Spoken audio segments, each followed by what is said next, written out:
అనేక అనుబంధాలు ఒక జర్నలిస్టుగా ఇందాక ఆయన పరిచయం చేశారు. మరి వారికి మాట్లాడతారంటే కనీసం గంటైనా రావాలి. కానీ మరొక సభలో వారికి ప్రత్యేక వక్తగా ఆహ్వానిస్తామని తెలియజేస్తూ ఈ సభను ఉద్దేశించి మాట్లాడవలసిందిగా కోరుతున్నాను.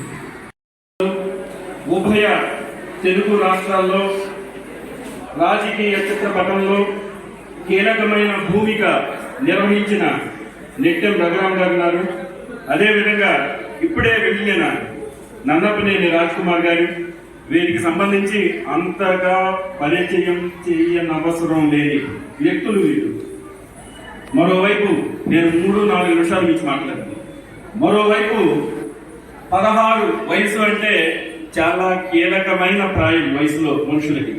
అలా 16 ఏళ్ల ప్రాయాన్ని మించి 2 దశాబ్దాలకు చేరుకోబోతున్న ఎక్స్రే సంస్థని నడపడం అనేది ఈనాడు ఈ క్లిష్ట పరిస్థితుల్లో ఒక సాహసమే.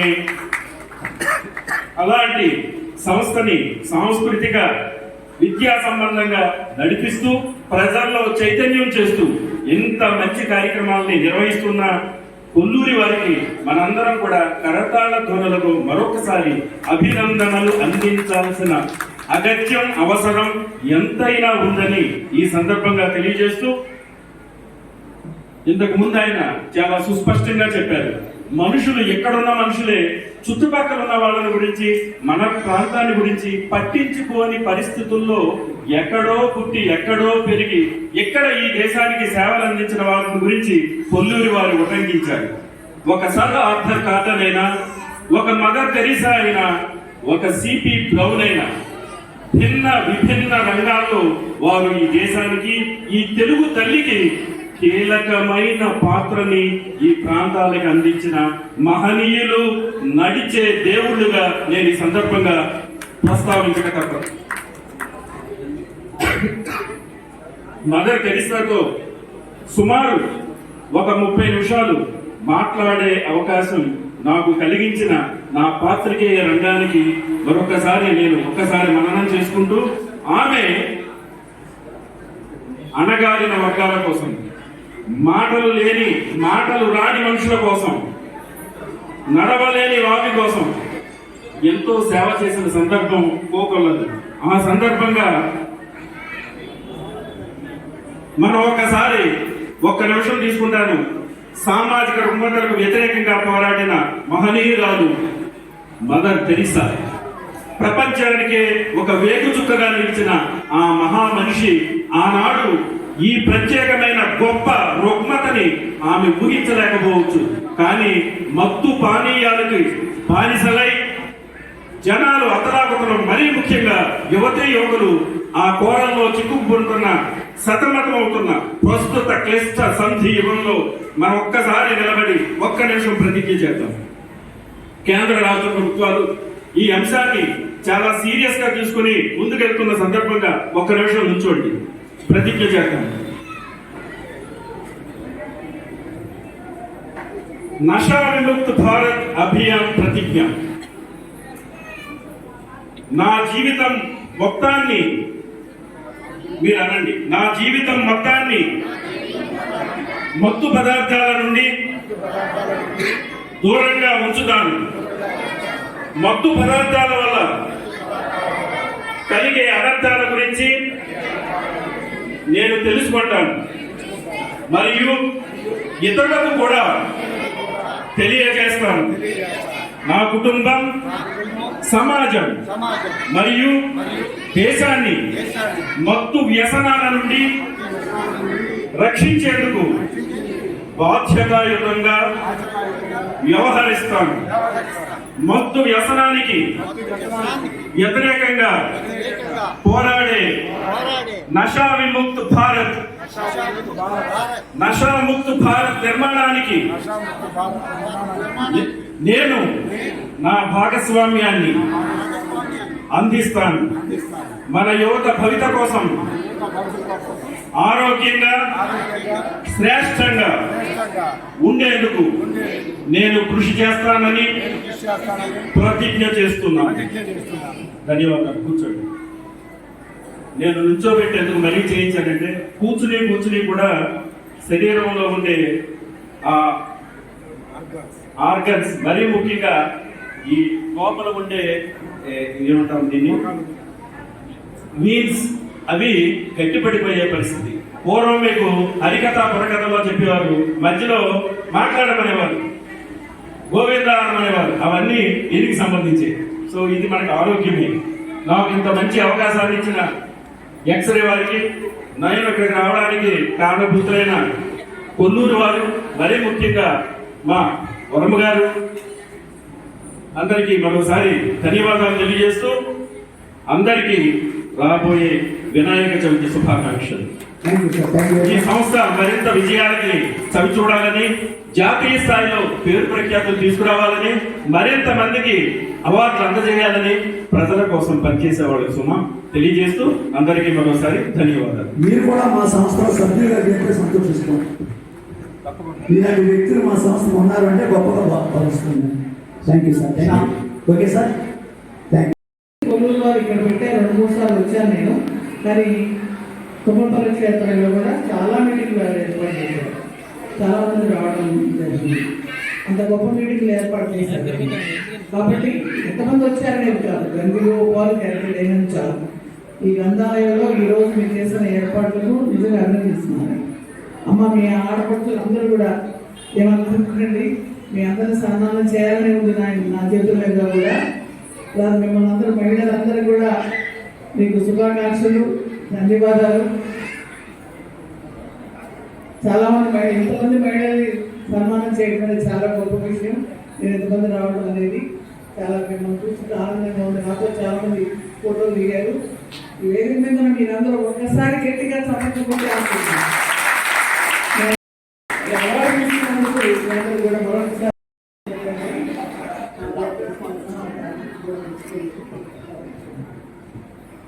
అందరికీ నమస్కారాలండి. నాకు ఈ అవకాశం ఇచ్చినందుకు ధన్యవాదాలు.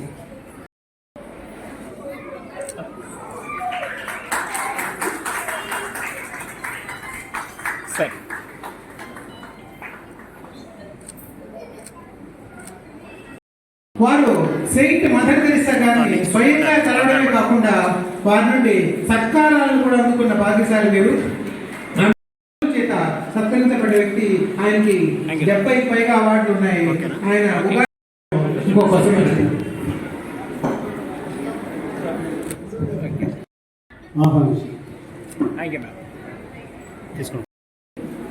నక్కిన మాధవి ఉపాధ్యాయుని అవార్డును అందుకున్నారు.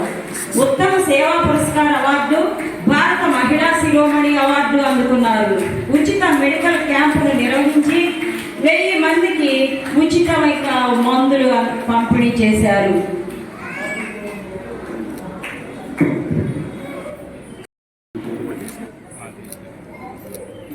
Okay ma'am. సెంటర్ గోకవరం, తూర్పుగోదావరి జిల్లాలో పనిచేస్తున్నారు.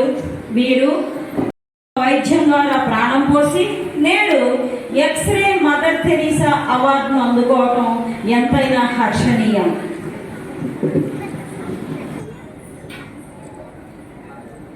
మ్యామ్.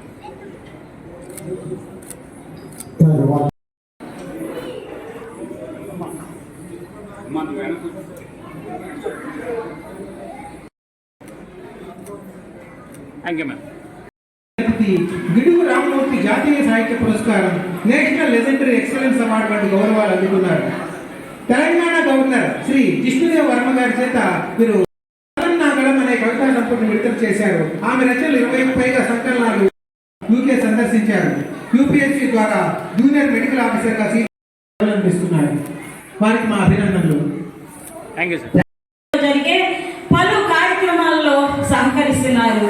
గొల్లపల్లి హిందూ శ్మశాన వాటిక ముఖద్వారం నిర్మించడంతో పాటు వారు ఈరోజు ఎక్స్రే వారి ఈ యొక్క అవార్డు లేకపోయినా నిరంతరం ప్రజలకు సేవ చేయమని తప్పిస్తూ చేస్తున్న వారు పిల్లి లక్ష్మీ తులసి గారు. విజయవాడ 45వ డివిజన్ కార్పొరేటర్గా 2005-2010లో పనిచేసి వారి సమస్యలను తెలుసుకొని పరిష్కరించడం విశేషం. రూపార్తి గారు ఉపాధ్యాయ వృత్తి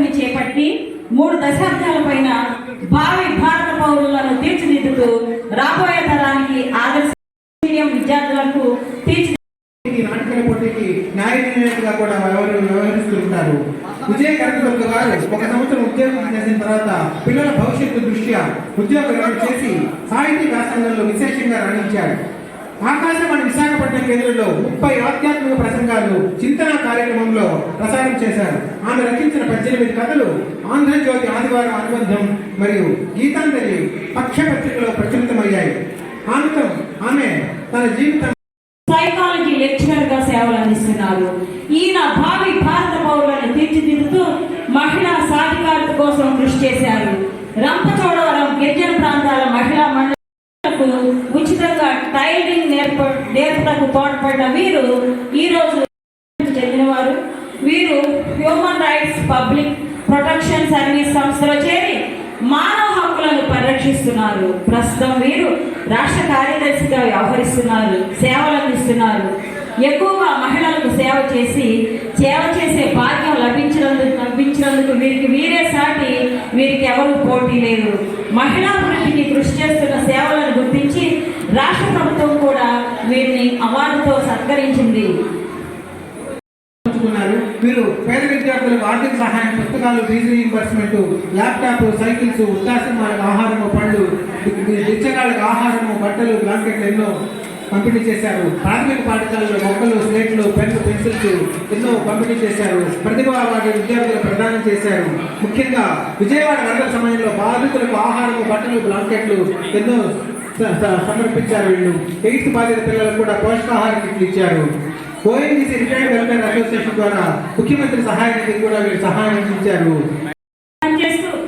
అనేక మంది రోగులకు సేవ చేస్తూ మరణ మంచుల వరకు వెళ్లిన వారికి ప్రాణాలను పోసి అనేక కుటుంబాల్లో ఆనందాన్ని నింపిన వీరు Rotary Club vocational service recognition అవార్డును 2011లో, best operation theatre nurse services recognition అవార్డును 2022లో అందుకొని రాజమండ్రి డిస్ట్రిక్ట్ హాస్పిటల్ నర్స్ మరియు ఆపరేషన్ థియేటర్ ఇన్ఛార్జ్ గా బాధ్యతలు నిర్వహిస్తూ హెడ్ నర్స్ గా ప్రమోషన్లు పొందారు. వీరికి ఆరోగ్య రంగంలో ప్రజలకు అంకిత భావంతో సేవలు అందిస్తున్నారు. గ్రామీణ ప్రాంతాలలో మెరుగైన ఔషధ సేవలు అందించేందుకు కృషి చేస్తున్నారు. రోగులకు అవసరమైన మందులను సమయానుసారంగా సరఫరా చేస్తున్నారు. కరోనా కాలంలో కూడా వీరు ప్రజలకు తమ నిస్వార్థ సేవలతో ఎందరికో ప్రాణాలను నిలిపిన వీరు స్వప్న కుమార్ గారు. వీరు రంపచోడవరం ఎమ్మెల్యే అభ్యర్థిగా బరిలో దిగారు. ఇది ఎస్టీ రిజర్వేషన్ సీటు. ఇది తండ్రి గారు శ్రీరామ్ రాజరత్నం గారు, తల్లి గారు నాగరత్నం గారు, భర్త గారు ఏరోజు పాపారావు గారు. వీరు ఉపాధ్యాయుడు. తండ్రి ప్రోత్సాహంతో చిన్న వయసులో డెంటల్ డాక్టర్, మదర్ తెరీసా ఆశయాల ప్రభావంతో శ్రీకాకుళం జిల్లా మారుమూల గ్రామ ప్రజలకు ఉచిత దంత వైద్య శిబిరాలను నిర్వహిస్తూ పేరుగాంచిన వీరు అరవింద్ కుమారి ధర్మారావు గారుల పుణ్య దంపతుల సుపుత్రిక. మనోజ్ఞ గారు భరతనాట్యంలో డిప్లొమా, కూచిపూడి నృత్యంలో సర్టిఫికేట్ కోర్సు సాధించి 9, 10 తరగతులకు తెలుగు ఉపాధ్యాయురాలుగా బోధన చేశారు. వీరు ప్రవృత్తి సంగీతం, సాహిత్యం. అనేక సందర్భాల్లో పిల్లల గురించి, పాఠశాలల గురించి పాటలు రాసి ఆడియో క్యాసెట్లను విడుదల చేశారు. చట్టపరమైన అవగాహన కల్పిస్తూ కుటుంబ సంబంధిత సమస్యలపై అనేక కౌన్సిలింగ్ అందిస్తున్నారు. అంతేకాకుండా రాత్రిపూట రోడ్లపై నివసించే నిరాశ్రయులకు భోజన ప్యాకెట్లు మరియు దుప్పట్లు పంపిణీ చేస్తున్నారు. ఎన్నో సామాజిక సేవా కార్యక్రమాలు నిమగ్నమైన వీరికి ఎక్స్రే తరఫున మా అభినందనలు. ధన్యవాదాలు. కొంచెం రైట్స్ లో ఉంటూ వినియోగదారులకు నష్టపోకుండా వ్యాపారస్తుడికి, వినియోగదారుడికి మధ్యవర్తిత్వం వహించి వారు నష్టపోయిన పరిహారాన్ని ఇప్పిస్తూ ఉంటారు. రాఘవేంద్ర చారిటబుల్ ట్రస్ట్ పెట్టి వృద్ధాశ్రమం నడిపిస్తూ ఉంటారు. నిరాశ్రయమైనటువంటి పేదవారికి ఏ అవసరమైనా సరే సహాయం కావాలన్నా వారు స్వచ్ఛందంగా వారికి సహాయం చేస్తూ ఉంటారు. గత 10 సంవత్సరాలు కూడా మీరు సామాజిక సేవల్లో అహర్నిశలు శ్రమిస్తున్నారు. వారు పేదవారికి దుప్పట్లు పంపిణీ చేయడం, ఆపదలో ఉన్న వారికి ఎప్పుడు ఏ అవసరం వచ్చినా స్వచ్ఛందంగా సహాయం చేయడం వంటి కార్యక్రమాలు చేస్తున్నారు. సమాజానికి ఎంతో అమూల్యమైన సేవ చేస్తున్నారు. ఎవరికైనా సహాయం అవసరమైతే ఏ సమయంలోనైనా తక్షణం ముందుకు